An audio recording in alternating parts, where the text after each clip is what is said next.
প্রধান উপদেষ্টা, সম্মানিত উপদেষ্টাবৃন্দ, মঞ্চে উপবিষ্ট সম্মানিত রাজনৈতিক নেতৃবৃন্দ এবং যারা ক্ষতিগ্রস্ত হয়েছেন, মঞ্চের সামনে আমার সামনে উপবিষ্ট সুধীবৃন্দ, আসসালামু আলাইকুম। আসলে এটা এমন একটা বিষয় যা নিয়ে আমরা প্রতিনিয়তই কথা বলছি এবং প্রতিনিয়ত কষ্ট পাচ্ছি। বিগত 15-16 বছর ধরে আমরা একটা ফ্যাসিস্ট রেজিমের অধীনে থেকে গোটা জাতি নির্যাতিত নিপীড়িত হয়েছে। আমার এখনো মনে পড়ে, এই কথা আমি বলতে চাই এই জন্যে যে যেদিন কেয়ারটেকার গভর্নমেন্ট সিস্টেমকে আপনার বাতিল করা হলো, সেই দিন আমাদের সামনে বসে আছেন আমার দেশ পত্রিকার সম্পাদক মাহমুদুর রহমান। তিনি তার পত্রিকার হেডলাইন লিখেছিলেন, ফ্যাসিস্টদের আগমনের শব্দ পাওয়া যায়।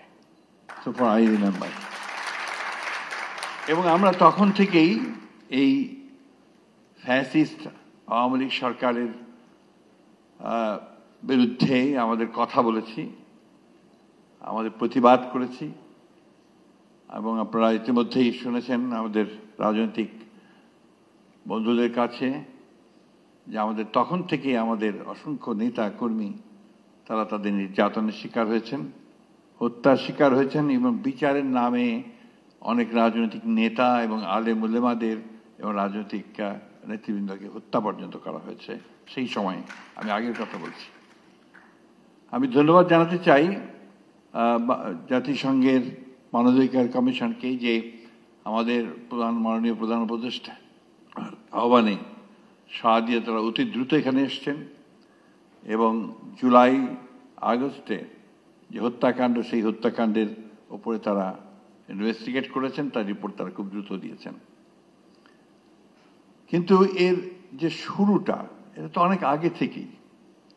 এই 15-16 বছর ধরে অত্যন্ত সুপরিকল্পিতভাবে, অত্যন্ত একেবারে কনসার্টেড ওয়েতে গণতন্ত্রকে ধ্বংস করা, মানুষের অধিকারগুলোকে বিলীন করে দেওয়া এবং একটা একদলীয় শাসন ব্যবস্থাকে এস্টাবলিশ করার জন্যই কিন্তু কাজগুলো তারা করে গেছে। আমি আমার অন্তরের অন্তঃস্থল থেকে যারা এই দীর্ঘ আন্দোলনে শহীদ হয়েছেন, বিশেষ করে জুলাই আগস্টে আমাদের সন্তানেরা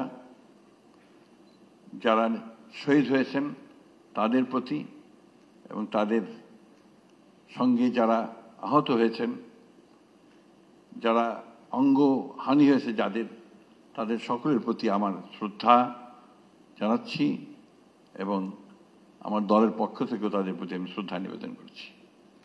আজকে সকালে একটা অনুষ্ঠানে গিয়েছিলাম, মায়ের ডাকের একটি অনুষ্ঠান।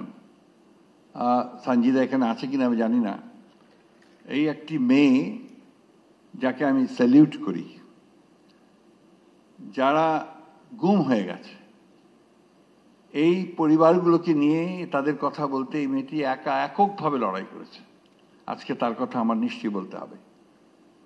হুমার কথা বলতে চাই এই জন্যে যে জাতিসংঘের আমরা যখনই কোনো নির্যাতনের শিকার হয়েছি, যখনই আমাদের কেউ গ্রেফতার হয়েছে, যখনই শারীরিকভাবে নির্যাতিত হয়েছে, আমরা কিন্তু জাতিসংঘের অফিস থেকে ছুটে গেছি এবং আমরা সেখানে যাকে পেয়েছি, হুমাকে পেয়েছি। হুমা সবসময় আমাদের সঙ্গে সেই সহযোগিতাটা করেছে। আমি তাকেও আজকে আন্তরিকভাবে আমি অভিবাদন জানাতে চাই। আমরা একটা ভয়ঙ্কর, ভয়াবহ, একটা মনস্ট্রাস একটা সময় পার হয়ে এসেছি।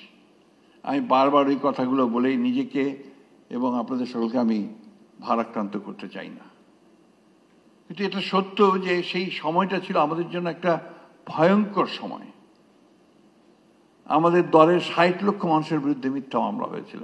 এখনো সেই মামলা কিন্তু তুলে নেয়নি আসিফ নজরুল সাহেব, কিছু কিছু বাকি আছে এখনো। আমরা আশা করছি যে খুব শিগগিরই এই মামলাগুলো তুলে নেওয়া হবে। আমাদের প্রায় 1700 নেতা কর্মীকে গুম করে দেওয়া হয়েছে, এনফোর্স ডিসঅ্যাপিয়ারেন্স। আজকে যে সকালে অনুষ্ঠানে গিয়েছিলাম, সে অনুষ্ঠানে ছোট বাচ্চা মেয়েটা, যেটা বয়স ছিল তখন যখন তার বাবাকে তুলে নিয়ে যায় 5 বছর, এখন তার বয়স প্রায় আপনার 17-18 বছর, বেশি হতে পারে বোধহয়। সে এখনো বলছে যে এখনো তো আমি আমার বাবাকে দেখতে চাই, আমার বাবা আমার হাত ধরে আমাকে ঈদের মাঠে নিয়ে যাবেন, এটা চাই। তো একই কথা বারবার আমরা শুনছি। ওই জন্যই আজকে আমাদের সম্মানিত প্রধান উপদেষ্টা এখানে আছেন, আমি তাকে ধন্যবাদ দিতে চাই, তার ক্যাবিনেটকে ধন্যবাদ দিতে চাই। অনেকেই আমরা বিভিন্নভাবে কথা বলি, কিন্তু আসলে একটা বছর খুব বড় সময় না। এই একটা বছর সময়ের মধ্যে কিন্তু তারা অনেকগুলো কাজ করেছেন, এটা অস্বীকার করবার কোনো উপায় নেই। এবং যে কাজগুলো তারা সবচেয়ে বড় যে কাজটা তারা এগিয়ে নিয়ে চলেছেন, সেটা হচ্ছে যে সংস্কারের কাজটা। আমরা 2016 সালে আমাদের নেত্রী দেশনেত্রী বেগম খালেদা জিয়া উপলব্ধি করেছিলেন যে রাষ্ট্র কাঠামোটার পরিবর্তন করা দরকার।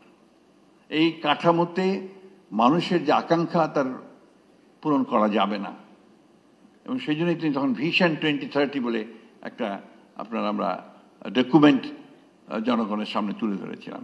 সেখানে আজকে যে কথাগুলো হচ্ছে, বিচার বিভাগের স্বাধীনতা, প্রধানমন্ত্রী এবং আপনার রাষ্ট্রপতির ক্ষমতার ভারসাম্য রক্ষা করা, আপনার হিউম্যান রাইটসকে এস্টাবলিশ করা, বিচার বিভাগের স্বাধীনতা, এ কথাগুলো তখনই ছিল। পরবর্তীকালে আন্দোলনের সঙ্গে সঙ্গে আমরা যখন আন্দোলন করেছি, মার খেয়েছি, জেলে গেছি, বারবার আমাদের ছেলেরা মরেছে, তখনও আবার আমরা 2022 সালে অন্যান্য রাজনৈতিক দলগুলোর সঙ্গে আলোচনা করে যারা আমরা একসঙ্গে আন্দোলন করছিলাম। এখানে জুনায়েদ সাকি আছেন, আমি দেখতে পাচ্ছি। জুনায়েদ সাকি প্রচুর পরিশ্রম করেছিল সেই সময়। আমরা 31 দফা কর্মসূচি নিয়ে আমরা জনগণের সামনে এসেছিলাম। যেদিন এই কর্মসূচি নিয়ে সামনে আসি আমরা, সেই দিনই আমাদের উপর গুলি হয়েছে।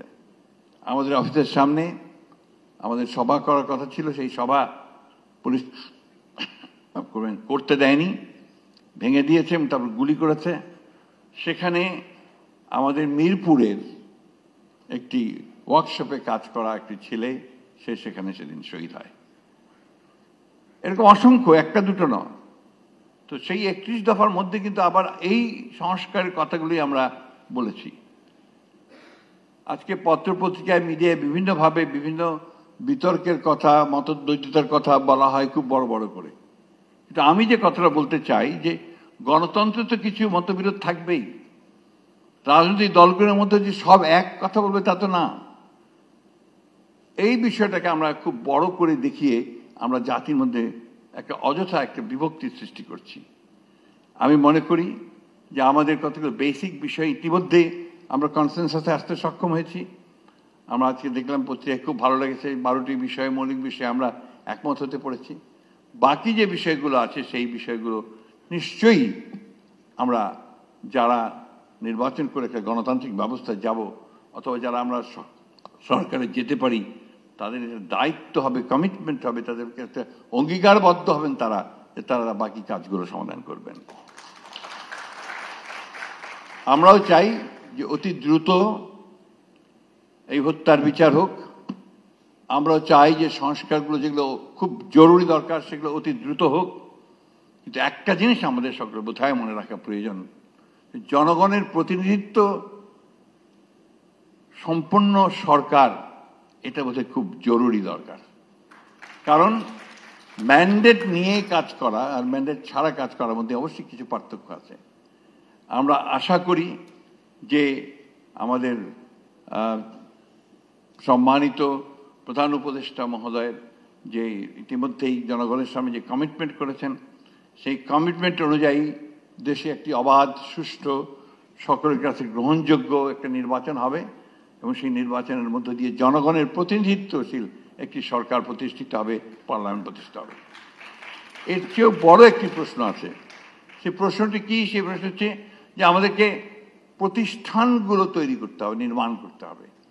আমাদের যে এত বেশি সমস্যা, এই সমস্যাগুলোর মূলে কিন্তু রয়েছে যে আমাদের সমস্ত প্রতিষ্ঠানগুলোকে এই আওয়ামী লীগ ফ্যাসিস্টরা ভেঙে দিয়ে গেছে। সেটাকে আপনার নির্মাণ করতে হবে, পুনরায় নির্মাণ করতে হবে। কাজটা খুব সহজ নয়, সময় লাগবে, কঠিন হবে, ধৈর্য ধরতে হবে। আমাদের এই জায়গায় আরেকটা সমস্যা আমরা নিজেরা তৈরি করেছি সম্ভবত, যে সহনশীলতার অনেক অভাব আমাদের মধ্যে আছে। এই জায়গাটাকে আমাদেরকে বেরিয়ে আসতে হবে, কিছুটা সহনশীল হতে হবে, ধৈর্য ধরতে হবে। নিশ্চয়ই আমরা এত কিছু পেরেছি, এটা পারবো না কেন? আমরা 1952 সালে তো ভাষা আন্দোলন করে ভাষা প্রতিষ্ঠা করেছি। আমরা তো 69 সালে একটা বড় ছাত্র জনতার অভ্যুত্থানের মধ্য দিয়ে সেদিনকার সেই শাসককে সরাতে পেরেছিলাম। আমরা তো একটা যুদ্ধ করেছি 1971 সালে, এক পাকিস্তান সেনাবাহিনীর বিরুদ্ধে যুদ্ধ করে, লড়াই করে, অনেক রক্ত দিয়ে কিন্তু আমরা একটা স্বাধীন দেশ পেয়েছি। তো সেই জায়গায় আজকে কেন আমরা পারবো না এতগুলো রক্তপাত, এত ত্যাগ স্বীকারের পরে সকলকে নিয়ে সমবেত প্রচেষ্টায় আমরা একটা গণতান্ত্রিক একটা বাংলাদেশ নির্মাণ করতে? আমি কথার উপর খুব জোর দিতে চাই, গণতান্ত্রিক বাংলাদেশ কথার উপরে। কারণ আমি বিশ্বাস করি যে একটা গণতন্ত্র, একটা ব্যবস্থা আমাদের সমস্ত সমস্যাগুলোর ধীরে ধীরে সমাধান করবে। একই দিনে পারবে, বৈপ্লবিক কোনো ঘটনা ঘটবে এটা সম্ভব নয়, কিন্তু গণতান্ত্রিক ব্যবস্থার মধ্য দিয়ে সেই পরিবর্তনটা নিশ্চয়ই আসবে বলে আমি বিশ্বাস করি। আমি ব্যক্তিগত জীবনে খুবই আশাবাদী মানুষ। আমাদের সময় প্রায় শেষ হয়ে এসছে, বয়স হয়ে গেছে। এখন যে তরুণ যারা আছেন, এখানে আছেন, অন্যান্য এখানেও আছেন, আমি আশা করব যে তারা আমাদের জন্য ভবিষ্যতে এমন একটা বাংলাদেশ গড়ে তুলতে সহযোগিতা করবেন যে বাংলাদেশে সত্যিকার অর্থেই মানুষের অধিকার প্রতিষ্ঠিত হবে, মানুষ তার অধিকার নিয়ে একটা কল্যাণমূলক রাষ্ট্র নির্মাণ করতে পারবে, এবং আমাদের এই শিশুদেরকে আর এইভাবে প্রাণ দিতে হবে না। আমি ধন্যবাদ জানাতে চাই জাতিসংঘকে, তাদের মানবাধিকার কমিশনকে, যে তারা একটা অত্যন্ত চমৎকার একটা ডকুমেন্ট আমাদের সামনে তুলে দিয়েছেন। কিন্তু ডক্টর শফিক খুব ভালোভাবেই বলেছেন যে এটা আসলে খুব যথেষ্ট নয়, এটা অনেক ব্যাপক। এই অত্যাচার, নির্যাতন, নিপীড়নের যে চেহারা বাংলাদেশের মানুষ দেখেছে, এটা অনেক বেশি ব্যাপক। তাই সবাইকে নিয়ে আমরা আসুন, আমরা সত্যিকার ইতিহাস তৈরি করি, সত্যিকারের পথ তৈরি করি, এবং আমাদের জাতিকে যেন আমরা সত্যিকার অর্থেই আমরা সেই জায়গায় নিয়ে যেতে চাই যার জন্য আমাদের এই ছেলেরা প্রাণ দিয়েছে। ধন্যবাদ সকলকে। আসসালামু আলাইকুম।